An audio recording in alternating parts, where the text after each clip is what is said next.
thanks. There's a lot been happening in the sphere of Leeds United. Despite when I've messaged you saying looking forward to the podcast, and you're like, "There's nothing to talk about, is there?"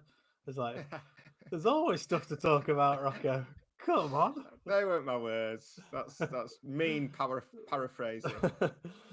Before we get into it, it is mean paraphrasing. I apologise. Before we get into it, I have a question for you. Which Go. club did we sign Olivier Dacour from? Lawns. Or in, Lawns, not or, Rons. or in English, Yorkshire, that'd be lens. And where can you buy a lens, Rocco Dean? Bass and Bly, of course, your one-stop shop for all your photography and spotting scopes and state-of-the-art second-hand used gear. Does a lot. Correct. You are correct. And Bass and Bly has a new website up and running with all loads and tons of gear, loads of new stuff that's been added. I think they're still adding images in for some stuff, but it is legitimate. Look, pictures coming soon. They're that fresh. They haven't even had a chance to upload the images. Look at these. Used Swarovski binoculars, £799. Not cheap, but very, very good. And there are some in the budget range for you as well. So some used Nikons, 16x50. Big magnification, that perfect for standing at the side of a fence, watching footballers. Nothing else. Oh dear. But yeah, go to bassandbly.com, or if you're in Harrogate, go to 6 Beulah Street in Harrogate. Hey, lovely stuff. Great. Well, yeah, as I say, I think the main thing that we probably baited people with the title is Leeds bigger than Rangers. And I was hoping that we might get some Rangers fans here. Have some arguments in the chat, but our intentions are good. Really, it's a general discussion on MCOs, which we'll come into. But first of all, Paddy's been gigging in Temple Newton with the Kaiser Chiefs. He has. It's amazing, wasn't it? Great to see. I liked his shirt. I used to have that yellow long-sleeved version, not with Viduka on the back, but yeah, I love that shirt. Don't know what happened to it. Just lost in the loft. They are. There's something about those long sleeve shirts that I really like. They remind me of sort of modern. Well, nowadays you'd probably wear that sort of thing for fitness. You know, those sprint training parachutes that they wear because they must drag them back a bit, which is remarkable, really, because it sort of makes me think Bowyer must have been absolutely lightning back in the day he was so thin, wasn't he? And you could see his parachute shirt as he's running. Brilliant. Yeah, my friend James was at the gig and Nice. he bumped into Paddy and Nice. had a nice little chat with him. Yeah, it looked a great event. Yeah. Looking forward to the podcast. Calvin Phillips on the sidelines there with Luke Ayling as well. Yep, Video in it. coming to a sideline near us, maybe. Yeah, well, we might as well touch on that. Yeah, there's been plenty of rumours today, a potential £10 million move. It was someone who's regarded quite highly in the sort of city sphere that was talking about it on Twitter. And yeah, what do you make of it? I don't think it's such a good idea, really. And like people that say, I mean, the tweet I saw was like for a fee as low as 10 million. And I'm thinking it's a fee as high as 10 million. I mean, he should be free. You know, he's not played for 3 years when he has. He's not done well. City obviously have no, I mean, they have no value for him whatsoever. So why he should even command a fee, I don't know. So yeah, would I take him for free? Yeah, probably, I suppose, if the deal was right. But yeah, I don't know. He seems past it, doesn't he? What do you think? Can he get it back? I love Calvin. He's such a good lad, and I think he's just been so unfortunate. I think in his post to Ipswich fans at the end of the season, you know, he thanked everyone for their support, and said how difficult the last 2 years have been for him. And you know, I think it has been. I think he's just had some torrid injuries that he's not been able to get over. Injured again, isn't he, as well now? Yeah, he's got to have another operation by the sounds of it, and won't be back training till August. So I mean, that's not ideal for anyone picking him up, but it's not ideal for him as well to try and start something new somewhere. I think realistically, Calvin's probably got to drop a league, hasn't he, at this stage? Potentially. Or could abroad. He be our Giavugi, the He could, cheerleader? And he can play centre back. He was great at centre back. He might be better there nowadays. He could be a great signing for Rangers. Yeah, that's a good shout actually. Yeah, and it sounds like Junior Firpo's been well, an offer's been made to him from Lyon on the French pronunciation. Um, sounds like that'll probably come off, won't it? Yeah, I think he'll leave. I do. I think if he was staying, he'd have signed by now. So I feel like his agent is just well, yeah, they're just going through the process, playing the game. But I really can't believe that him staying at Leeds is a viable option at this point. I think his mind's made up. I think winning the league last season and getting us back was a nice way for him to end here. Um, yeah, maybe we'll get a surprise, but yeah, I think AC Milan as well. They're talking about him coming in for him, and yeah, all these clubs that are playing European football. It yeah makes you think that maybe he's better than we maybe think he is. But yeah, time will tell. Yeah, I mean the main debate that always comes up, and we obviously talked about last week, is his defending. But I did find it was quite funny that people who follow us on Twitter might have seen us dig this out. But in 2019, Fabrizio Romano reported that Liverpool were readying a £45 million bid for Firpo, which is funny how these things go.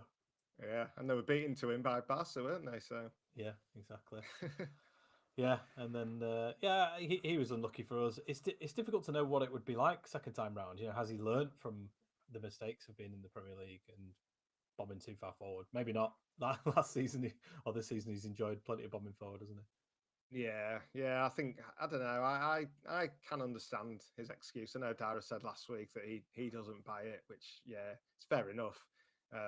But yeah, I could see a world in which Firpo could be good, but it's a bit of a risk, I suppose. But any signing is, the level we're at, any signing, even Kelleher, if we signed him, I still feel that's a risk, even though he's played a lot of games for Liverpool, and probably a great keeper. But yeah, I'd still feel a bit uneasy, and he? yeah, it's a bit of the unknown, isn't it? Being a number one at potentially relegation battling club rather than being at Liverpool, Well, playing in the League Cup and you know European ties when there's nothing on it. yeah. Well, I think if you've seen on Twitter this evening, Kelleher, there's talk of him going to Brentford, and that's in pretty advanced. And yeah, I think that's probably a safer bet for a keeper of his caliber, isn't it? Leeds United, as much as we'd hate to say it as fans, is a bit of a risk. There's so many players that came to us, and maybe they're the cause of it. This is up for debate, but your Mark Rockers, Robin Koch, and everyone, it was coming to the Premier League and playing, but it didn't do them any favors. It didn't do us any favors, obviously. Yeah. So it's precarious. It's a balance getting the right players.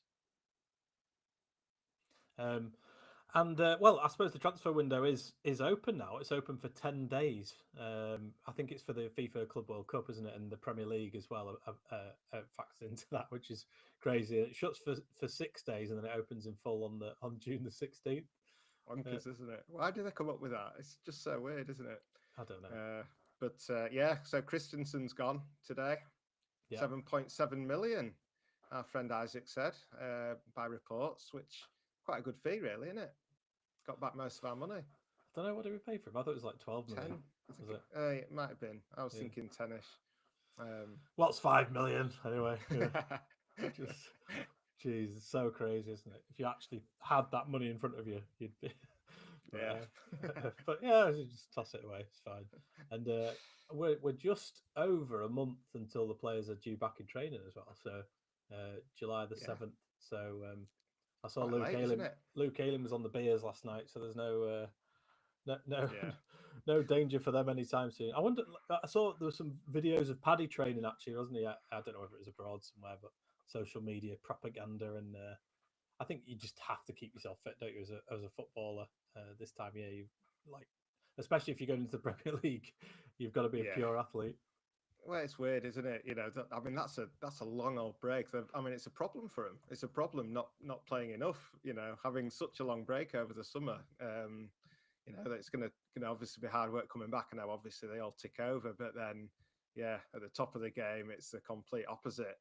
Like Valverde for Real Madrid. Real Madrid are trying to stop him going to play for Uruguay in the internationals coming up because they want him fresh for the World Club Cup. He's played like 120 matches in the last 2 seasons, and he's going to be playing all summer again. it's just absolutely bonkers, isn't it? But then the Leeds players have basically got 2.5 months off, 2 months off.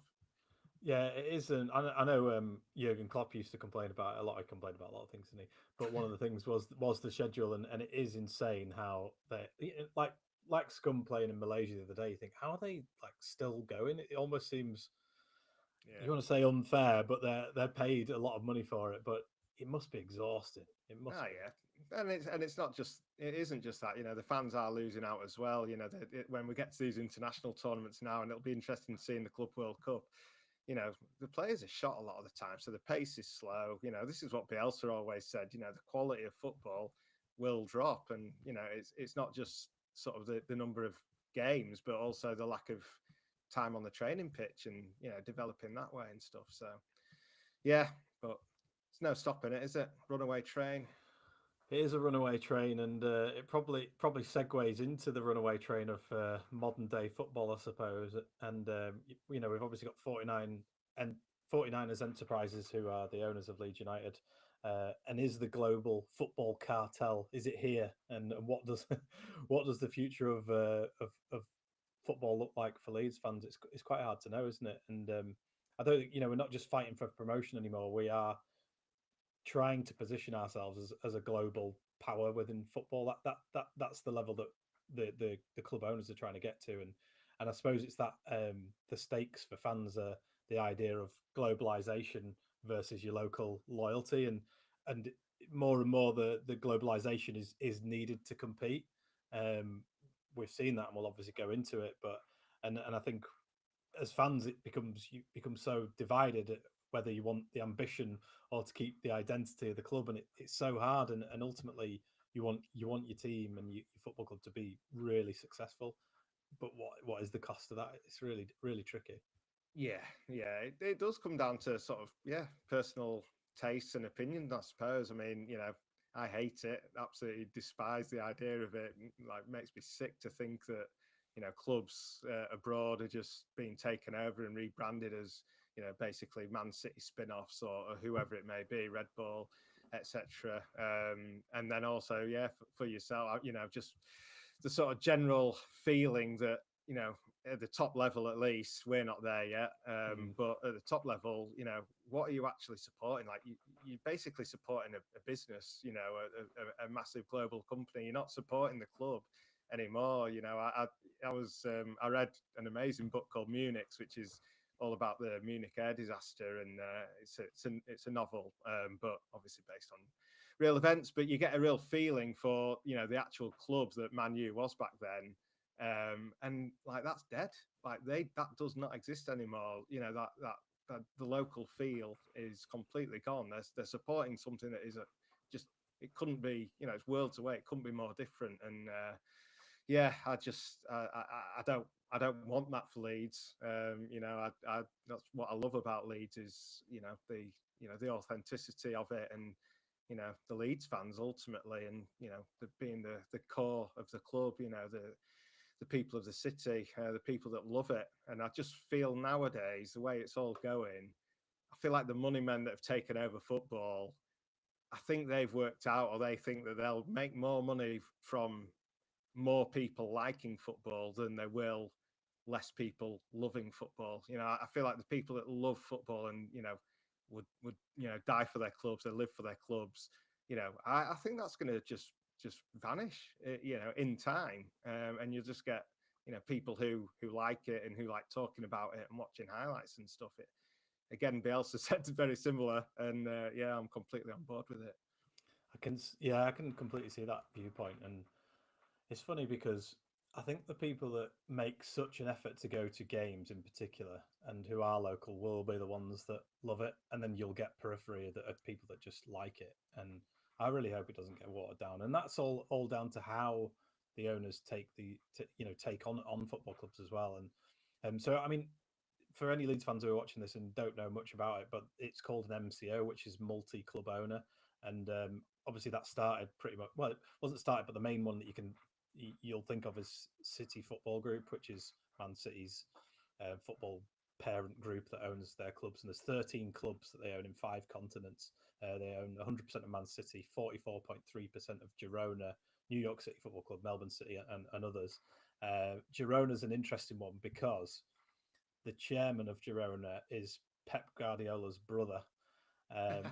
And we'll come on to that because there's something interesting there, Rocco, that I wanted to bring up with you. But what that's brought for the City group over the last decade is they had a Puma kit deal which was worth 650 million across the board. They had a 400 million pound Etihad sponsorship.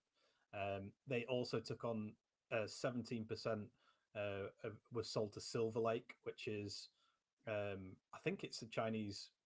If I got this right, there's Chinese media capital. Sorry, have got 400 million pound, a 13% stake in Man City, and the like head of that group or part of that group is the Rupert Murdoch equivalent in China. So they're bringing all that money and all those eyes to Man City as well. And I think it's difficult because we end up as fans having to talk about the sports side of it because we have to understand it to almost gain perspective of how far behind we are, and you can see why someone like the 49ers coming in is even a massive step above Radrizzani, and you can start to see what they're trying to do in building this network of clubs. And Rangers are a massive football club. They've got so much history. Glasgow is so partisan and so passionate about their football teams, and you can see what they're doing. You know, they've got a club that are granted, the Scottish teams have Rangers and Celtic are going to have to go through the qualifying rounds to try and get in the Champions League, but they've already got European football with someone like those clubs. So you can start to see what they're doing, and when you scratch at the surface, you can also see what the potential is for us and other things that have happened, which I'll touch on as well. But I know you, Rocco, the thing that you talked about and mentioned was Parag Marate as vice chairman of Rangers, which doesn't sit well with you, I don't think. No, I find that completely bizarre, really. Our chairman being the vice chairman of Rangers is, well, it shouldn't be allowed, whatsoever. So I think, am I right to think that the company that is buying Rangers like completely separate to Leeds? It's a separate investment arm of the 49ers enterprises. Yeah, they tend to do that. They tend to do that because it's called like a blind trust, I think, where there's conflicts of whether if they own two teams that go into European competition, like it happened with RB Leipzig and RB Salzburg, it's a conflict and it's not allowed within the rules. So they have to be completely separately governed. That they're not that kind of like they're not involved, but they are involved for it to be allowed. And I think Man City had to go through that with Girona last year because Girona, although 10 years ago they were in Division 3, then in 2022 they're in the second division, and then last year they managed to get a Champions League spot. So. Yeah, it's so that's sort of, I mean, in a way it's all well and good if it's separate from Leeds, but I mean, we know the truth. It's the same company at the end of the day, and the fact that Marate is going to be their vice chairman. Well, I mean, it's not even hiding in plain sight. It's just like, completely and utterly blatant. And I don't get it. I mean, I said, when he became chairman and the 49ers took over, I didn't like the fact that our chairman was, based in California. Whether it has any different effect or not, probably not. But in being the vice chairman of Rangers just seems bizarre, really. What do you think? Do you have a problem with it? I don't know. It's that thing of he's now got to please two sets of fans, and if you're involved in a takeover of a club, the Glasgow Rangers fans want to know, are the top people that have brought some success to Leeds United already, are they involved? Are they part of this? So. And they do have their own separate chairman who is going to, their own separate CEO who is going to be running it. And I think you do get that. You get people that are on multiple boards in different companies. But yeah, I'm like you though. It's right to worry. You think, well, we don't want anything that Leeds United are trying to do to be watered down by this massive distraction that's happening. Because it ultimately could be a big distraction. Yeah, you'd think so, wouldn't you? I mean, how could it not be a full-time job being chairman of Leeds United?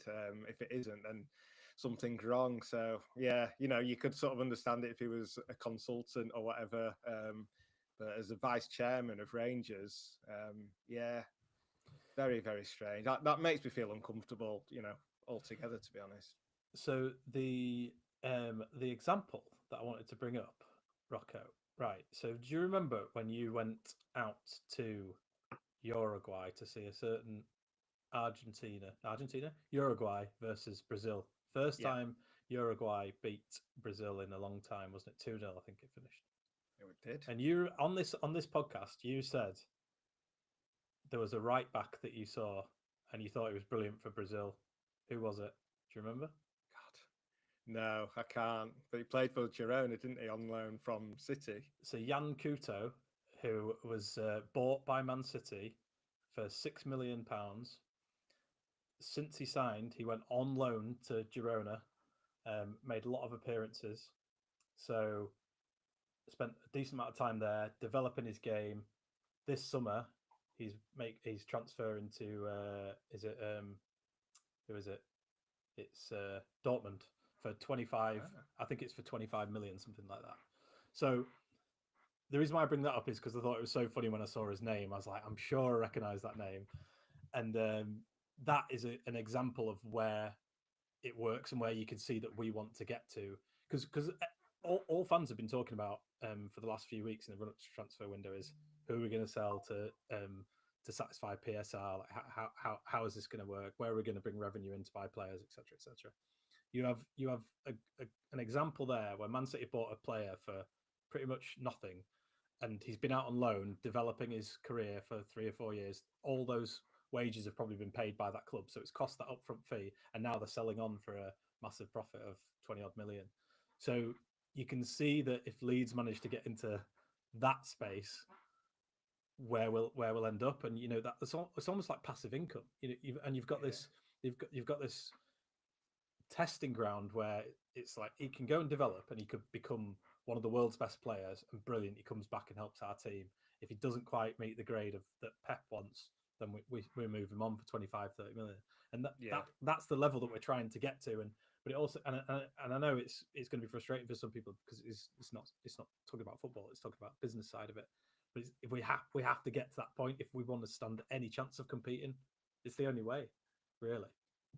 Yeah, I guess so. That's what everyone's doing, and I mean, Chelsea do that without the need for having multiple clubs, don't they? They just have like a massive farm of players. But I mean, you would think that a Scottish, team like Rangers would be perfect breeding ground for a Premier League team. Well, imagine if, and obviously, this is hypothetical, but imagine if Leeds and Rangers were both owned by 49ers a season ago, and we sent Joffrey out, and he had an amazing season, developed really well, came back and was ready for the Premier League. That's such a massive benefit to Leeds, rather than it being like, oh, if he goes, does he come back? Then we have to sell him. Like what? Yeah.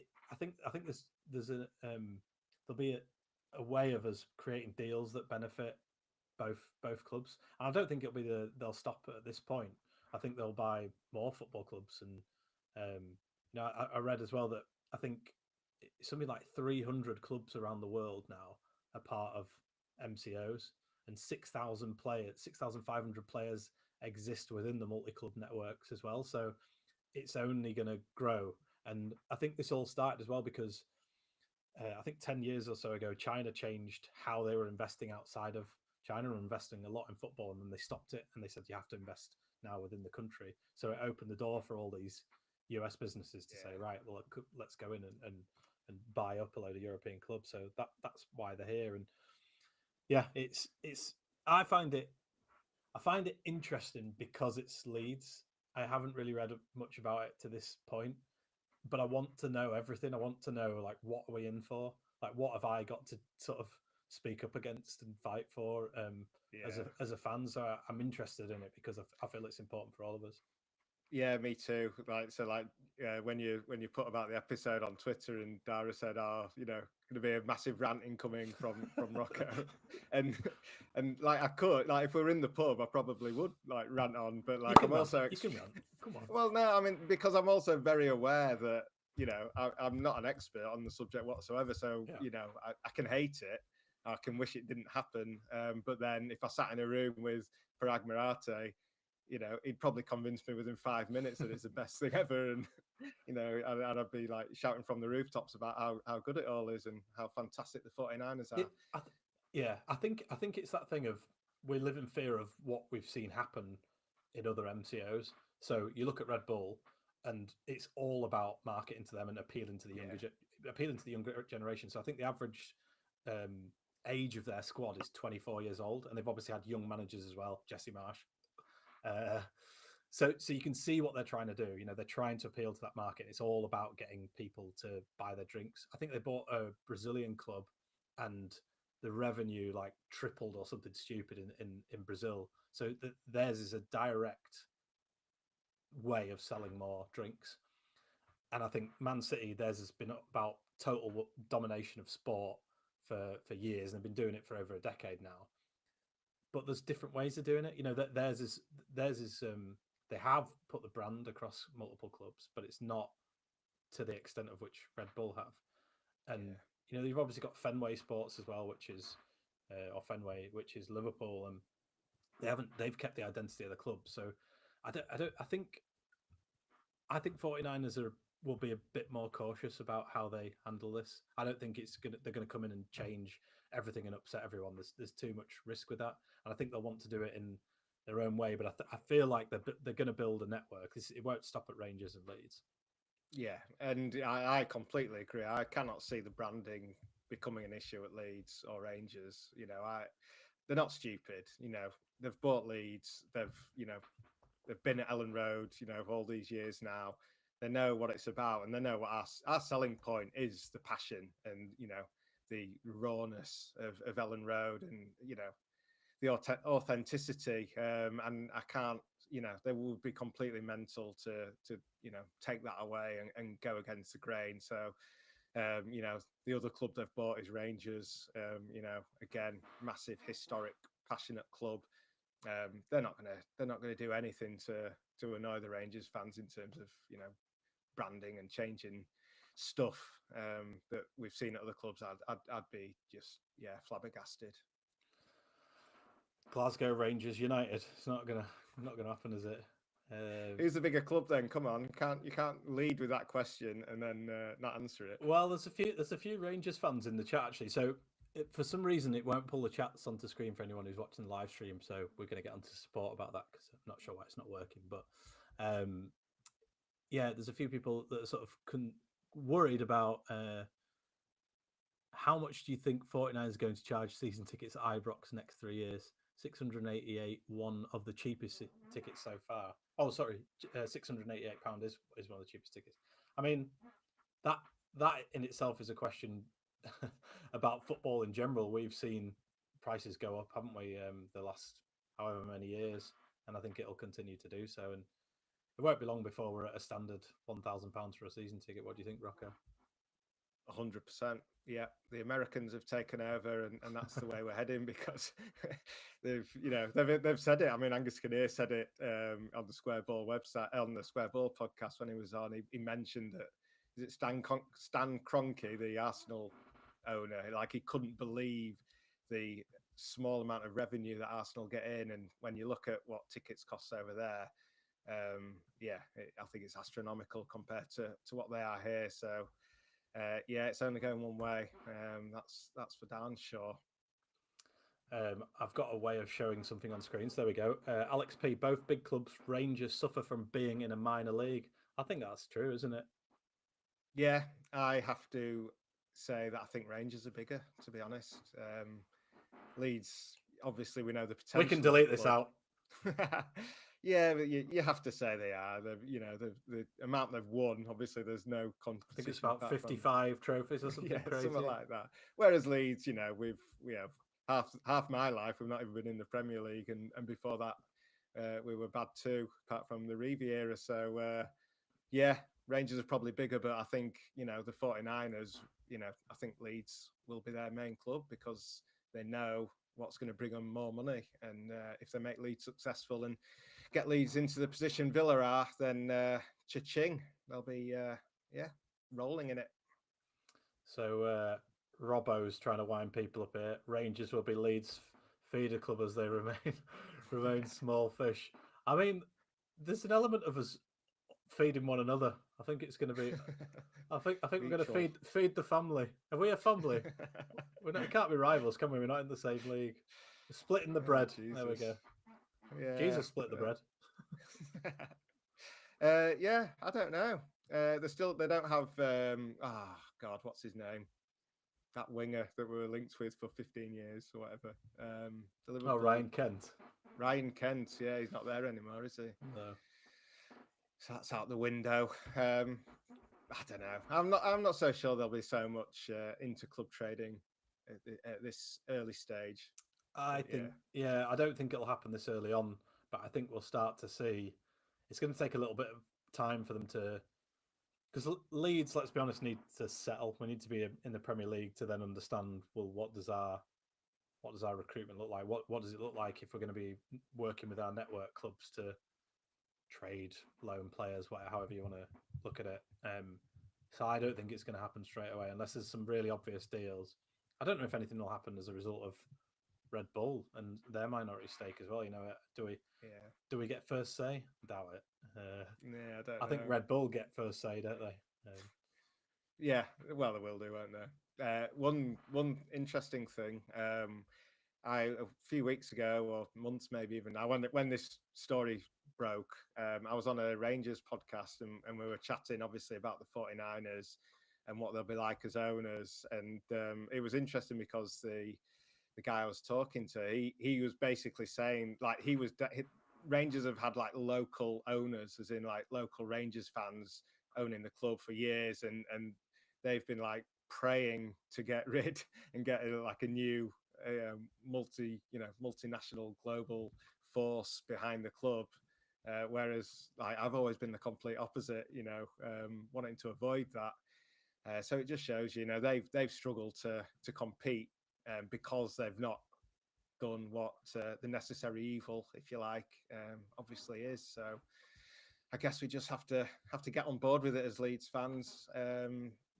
This is football now, and one day it's going to change. Go back, I'm sure. God knows how many decades that'll take, but for now, this is what we've got, isn't it? Yeah, this is it. And Mark Dowie said, James, you think next 5 years Rangers Celtic will be playing in different league? Why would 49ers invest in Mickey Mouse League? Take it, Rangers will make big money worldwide in America pre-season. Well, there's been talk about it for a long time, hasn't there, of trying to amalgamate the Scottish League into the English Premier League, but I just think that's really controversial. And I don't know, can 49ers own two teams in the same league?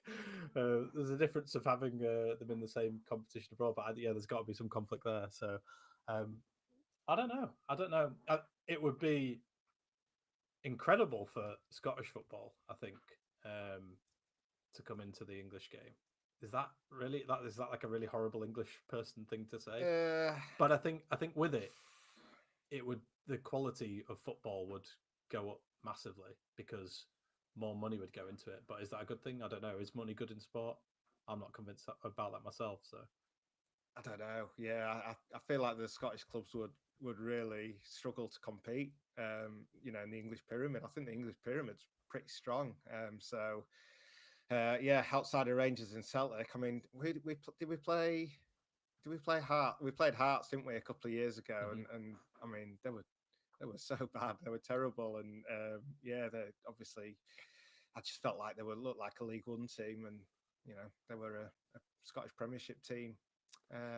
It does make me really question the whole 49ers model and like, what do they want in general? Because if you look at league, the French league, and you look at Paris Saint-Germain, they like pretty much win it all the time. It's always them at the top, and they've got to a point where they've just dominated the league, and now they're obviously European champions, and that's all they've really wanted. That's all the Qatari owners have ever wanted from Paris Saint-Germain, and I don't know, is that what they want from? Is that what the 49ers want from Rangers? Because that's the next. I know obviously they've not had trophies in a long time because they've suffered, and Celtic have been winning everything. But what do they want? Do they want Rangers to get to that point and be European champions? Because I want 49ers to want us to be the European champions. So. Yeah. I mean, maybe the clue's in the title. They are an investment company. So is it just a flipping exercise? They're just buying Rangers because they think it's a good investment that can make money, and they want to make them good enough to be in the Champions League, and the riches that you get for that. I think the team that finished bottom and lost every single game last season in this new model with the is it eight guaranteed games in it now. And they lost every game, and they've earned as much as Chelsea earned from winning the Conference League in prize money. Obviously, there's gate receipts on top, etc. But yeah, Champions League's the place to be. It's a money spinner. So if they can get Rangers up there regularly, then it'll be a successful operation.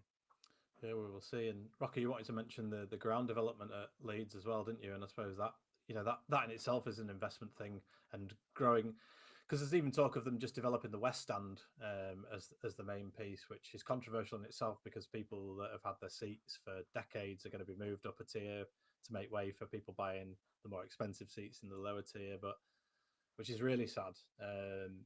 But I think that is a sign of potentially, 5 years down the line where they might do the North Stand redevelopment. They just leave that for the next lot to expand and make money on their resale, or yeah.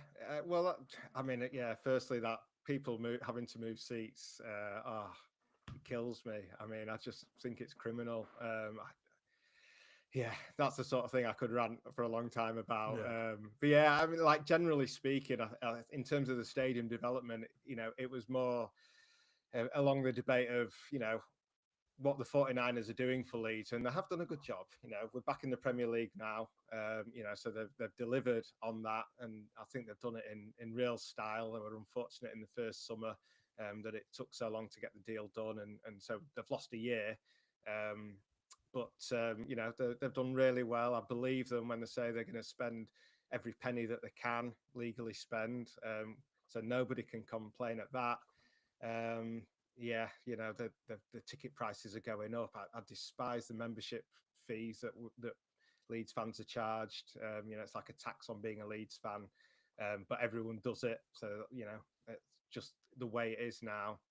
But yeah, I mean, doing the West Stand is another feather in the cap because the club desperately needs it. And so that West Stand development that raises Leeds United, massively for me, because at the moment the ground isn't worthy of us. It isn't worthy of our history, of our ambition, of our fans. So to have that is incredibly important. And yeah, I mean, I've been told from insiders that they're not really bothered about doing the COP. It might get done, but they're not bothered because there's not really any money in it for them, because that would just be general admission tickets, an extra 7,000 general admission people. So it's not a money spinner. And like you said as well in the past, you said about, it's an investment company, and they want, if they one day want to sell the club, then, they need to present to the prospective new owners, an expansion plan. Yeah, you always have to leave headroom for the next person, don't you? If we were fully formed with a 90,000 seater stadium, it's like, well, what else can we do here? There's not a lot, is there? But I think someone who comes in and buys its assets wants to add value to the assets as well. So yeah, it's annoying talking about business, isn't it? Yeah, but exactly. It's like I said earlier, I think it's important that we do, because you have to be able to question everything. I think it's so important, and the football club will always be ours. Owners come and go, managers come and go, players come and go, fans don't. So it's really important that we try our hardest to get the best version of our club going forward, even if we have to, sell part of its soul, which it feels like it is, isn't it? Well, it does, yeah. And like the other thing is about the ground, like I mean, they say it all the time. It's a buzzword. Like keep going on about maintaining, the authentic atmosphere inside Ellen Road. Like they don't want to lose that. But I mean, they're literally just. I mean, what are they actually saying? Are they just talking about the acoustics? Because the atmosphere is all about the people. It's all about the people in the ground. So the people in the West Stand, yeah, fair enough. The West Stand isn't, well, historically the poshest stand, but it's not posh whatsoever. Yeah. The people in there aren't posh, and they're going to get moved away for actual posh people who aren't going to really care. The those seats in the West Stand that people are getting moved out of, they're going to be empty for the first 10 minutes of the second half every week. And well, if all they care about is keeping the atmosphere of Ellen Road, don't redevelop the West Stand, redevelop the North Stand. There's your answer. Yeah. If that's all you actually care about, you need to flip the mentality on its head. So yeah, you're right. You're absolutely right. Well, we will see. I'm sure more things will happen with the 49ers. Obviously, we're getting into the territory of transfer stuff now. So maybe we'll talk about a different arm of the business, which is spending money on players and raising money on players. Matteo Joseph, he could go to Rangers, couldn't he? Yeah, he'd be a great signing. It would be a great signing. Good loan. Good one to loan out for a year. It would be. I suppose it's just that thing of what we don't know at this point is what needs unlocking for PSR. So that'd be the only thing that stops. But this is what I mean about establishing ourselves. If we were a year or two down the line and you had Joseph in the side, you would say Joseph would be a great fit for going to Rangers. Yeah, it's interesting, isn't it? And that's why with this transfer window, like loads of stuff you'd think is just going to get left right until the end. And like someone like Matteo Joseph, yeah, Leeds might be, they might want to hold on to him just for the potential to sell him at the end of the window in case they need to, raise a bit more capital for whatever they need to do. Exactly. It's going to be interesting. Well, let's see what happens in these next 10 days, and then the 6-day break, and then back again. I think that's probably it from us this week. But we'll have hopefully have Dara back this week. We are going to be doing a midweek, hopefully live with Isaac Johnson from Leeds Live, which will be talking about all the latest transfer news and rumblings. So yeah, that'll be interesting. It's always great talking to Isaac. So look out for that. We will post it on social. So if you follow us on Instagram, Leeds That, and Twitter or x.com, Leeds That. And thanks ever so much. Thanks everyone for coming along and chatting to us as well. We will get the chat function working soon, hopefully. Don't know what's going on there, but yeah, for now, if you can like and subscribe, that'll be much appreciated. And cheers, Rocco. Thank you. I'll say one more thing. Go on. While we're selling, my Marcelo Bielsa versus the Damned United. It's got 99 reviews now on Amazon. So if you want to be number 100, fire away quickly. That spot's not available for very long. Hopefully. Could be a bad review as well. Go on. No, don't do that. Whatever. Don't do that. The book is available on our website. Are all prices up to date, Rocco? We can pick that up afterwards. Yeah. But the book is available at leedsthat.com as well. And Rocco is working on a new book. He signed a contract and everything. I think you got a January deadline, haven't you? But I think we'll come on. We'll talk about that. We'll talk. Oh no, actually, do you know what? This is messy, and I'm sorry, but we'll mention it quite quickly because you watched a couple of Leeds Glasgow Rangers games because it's from around that period, isn't it? It is. Yes, the 92-93 season, the Battle of Britain, Leeds v Rangers. Phenomenal 2 games. Rangers won, but me and John Newsom both agree that Leeds were the better side over the 2 games. Andy Gorham was unbelievable. Haitley scored an incredible goal at Ellen Road that basically killed us off. But Rangers were amazing then. They had, McCoist, Haitley, a host. I mean, the whole team were internationals, a lot of England internationals. It was a brilliant time for Scottish football. England were just coming out of the ban from Europe, so Scotland had sort of taken advantage of that. And it's a shame looking back when you see what a great team that Rangers had and what a great battle it was. Yeah. Well, you never know. Our paths might cross at some point. Probably a Conference friendly League. Probably a friendly in America that we'll never see because it's too expensive to go to. Oh dear. Well, on that note, we'll as I say, thanks ever so much, and we'll see you next time. Cheers, everyone.